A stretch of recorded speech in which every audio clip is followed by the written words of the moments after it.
നല്ലൊരു ജോലിക്ക് വേണ്ടിയിട്ടാണ് ഉടമ്പടി വെച്ചത്. ഞാൻ വിദേശ രാജ്യത്തേക്ക് പുറത്തേക്ക് പോകാനുള്ളൊരു പ്ലാനിലായിരുന്നു. അതേസമയം എൻ്റെ മാതാപിതാക്കളുടെ ഒരു ജീവിതവും എൻ്റെ ഒരു കൺസേൺ ആയിട്ട് വന്നിരുന്നു. അപ്പം പുറത്തേക്ക് ഒരു വിദേശ യൂറോപ്യൻ രാജ്യങ്ങളിലൊക്കെ പോയി കഴിഞ്ഞാൽ അവരുടെ കാര്യം എങ്ങനെയാകും എന്നുള്ളൊരു ആശങ്ക എനിക്കുണ്ടായിരുന്നു. പിന്നീട് ഞാനത് കുടുംബജീവിതം അതിനിടയ്ക്ക് എനിക്ക് നാട്ടിൽ നല്ലൊരു ജോലി ലഭിച്ചു. പിന്നീട് ഞാൻ അതിനെപ്പറ്റി വലിയൊരു ബോധേഡായിട്ടില്ല.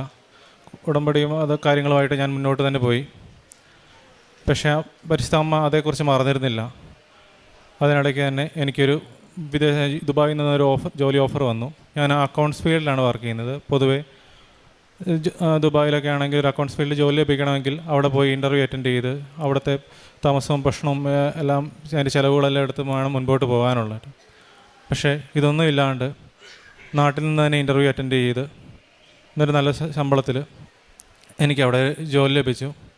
മാത്രമല്ല ചിലവുകളെക്കുറിച്ചൊക്കെ എനിക്കൊരു കൺസേൺ ഉണ്ടായിരുന്നു. പക്ഷേ ഇതിലെനിക്ക് ഒട്ടും മുടക്കുണ്ടായിരുന്നില്ല. എല്ലാം ഒരു ചെറിയ ഷോർട്ട് പീരീഡ് തന്നെ പരിശുദ്ധ അമ്മ എനിക്ക് സാധിച്ചു തന്നു. അതിൽ പരിശുദ്ധ അമ്മയ്ക്ക് പ്രത്യേകമായി നന്ദി പറയുന്നു.